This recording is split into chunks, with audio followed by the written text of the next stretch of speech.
तो Khesari Lal Yadav trending star के एगो गाना आइल बा भोजपुरी इंडस्ट्री में, जौना गाना के नाम है शीतलहरी। ई गाना इतना बवाल मचावता भोजपुरी इंडस्ट्री में, आए पर विवाद का खड़ा हो गया। वीडियो को पूरा देख कर जाइएगा, हम पूरा बताएंगे कि गाना का आखिर विवाद का जड़ कहाँ है।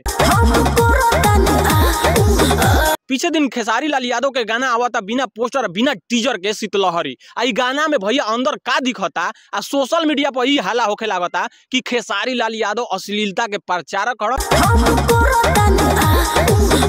तो जे भी खेसारी लाल यादव के फैन वीडियो को पूरा देखे जा, एगो वीडियो को लाइक और शेयर जरूर करिए जा आ बता दिया जा कि खेसारी के कोनो गाना हिट काहे होखेला, उनकर कला पर और उनकर मेहनत पर।